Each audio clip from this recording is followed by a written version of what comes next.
I like big guns. I like big mechs, big tanks, massive amounts of weapons, tonnage, battlefield domination. But tactically speaking, when is a mech or a tank, and there is a slight difference between the two, when is too much too much? At what point in terms of tonnage, if we're looking at standard tonnage, we're going to put super heavies aside for a moment, going from 20 tons to 100, at what point is the value of return just not quite there? And I'm pulling back a little bit from the narrative, from the rule of cool, and we all have our favorite mechs that we like to play, but that value of return, that ROI, return on investment, where do you stop and possibly allocate that battle value, tonnage, C-bills, whatever that matrix is going to be, somewhere else? That's what we're going to explore in this Battletech Tactica vlog. Now, when you sit down to play a standard game of Battletech, I think most of us, for the most part, and I say that because certainly every gaming group or club has its own way of doing things, often what we'll do is say, hey, for this Thursday, how much battle value do we want to play? Inner Sphere, clans, let's just say Inner Sphere right now.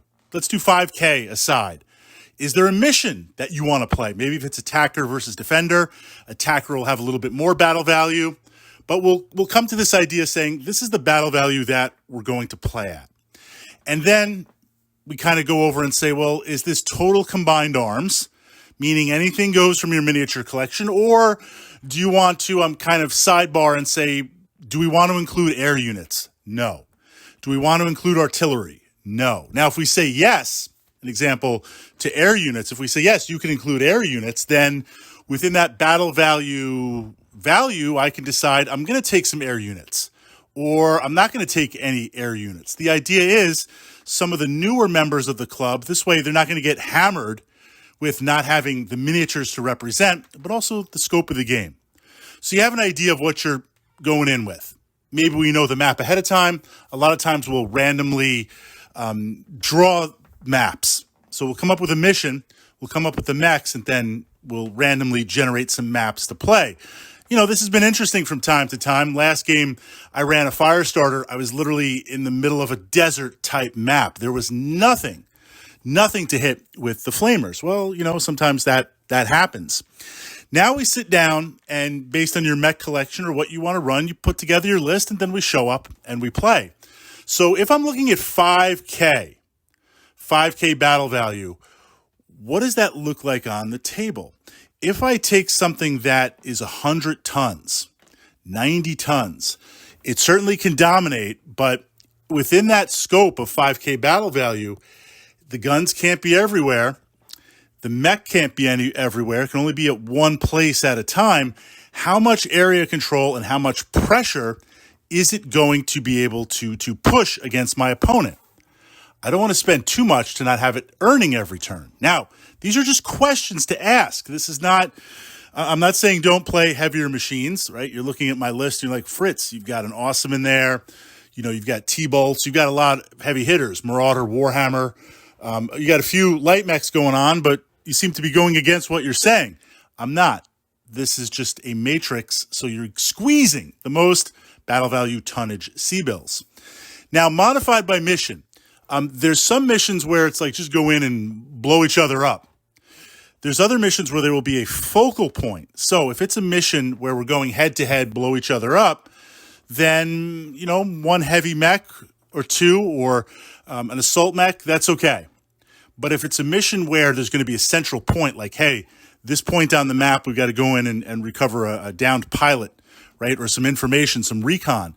If I know I'm going to that point on the map or that area, and I know you're going to that point and map on the area, then I could roll a little bit heavier because those heavy machines, they're going to earn their battle value by going up to that point. A recent game, City Fight, City Tech had to defend the hospital. Well, we were both coming into the city, and the player that controlled objective points, there was a hospital, power station, spaceport. So I know we're going for those. I gave up the hospital and was going to focus. I was going to make a play for the hospital, then pull back, and then just put up a defensive ring of infantry and just try to hold the other two with my mechs and tanks. In that case, with 3 defined points, I know I'm going to be engaging there. I can go a little bit heavier because I can point and click and send my heavies into there. So this idea of a matrix of when is too much, too much. Now, the final framework, vehicles, you got to be a little bit more conservative and easier said than done. I love big guns. I love big tanks. Vehicles, because of their mode of hits. There's this duality. I pushed up to the channel here, the playlist. About a week ago, we were exploring some vehicle tactica. Generally speaking, you get more guns on tanks and vehicles, but for less battle value, but they're affected more by terrain and mode of hits and critical damage. I don't want to go so heavy on vehicles that, well, I take a mode of hit or I'm not in the focus of the game. A mistake. It seemed okay at the time, but as soon as I deployed, I knew it was a massive, massive mistake. I missed it. I missed it because I missed it. But, we learn from these things. You learn from these things. Take what I'm exploring and make it better, make it unique, make it your own, secure tabletop victory. I was playing Intersphere versus clans. I was defending a city. The clans could have entered on the left side or the right side of the map. I wasn't sure. I had some recon ahead of time. I really didn't know. So I had two behemoth tanks. We had 8K battle value. Behemoth tanks, 100-ton tank, massive, massive firepower, a lot of guns. They make an urban mech in terms of speed look like a locust. I think the maximum speed is like 3 hexes. It's crazy.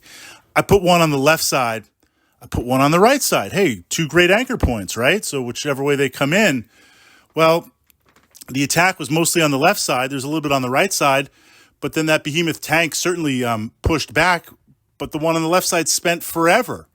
Like the whole game, trying to make it across. That was a big, big table we were playing on. Make it to the other side. So that was an example of just mass miscalculation in terms of deployment, but also putting way too much into one tank. It would have been better getting some bulldogs. They would have been faster and have the same weapons platform. So looking at this idea, and I'm simplifying it here. If I've got a tank with, 6 medium lasers on a turret, for the battle value, if I got 3 tanks with 2, 2, and 2, I could keep them together, spend less battle value, have things move quicker, less tonnage in terms of it being taken out, options, and things like that. Now, again, just questions to ask yourself. I'm not saying don't take big stuff, but realize it can only be in one place at one time. And this is modified by the mission, modified by the opposing force, modified by the map, modified by the size of the table, 2 hex maps, big wargaming table.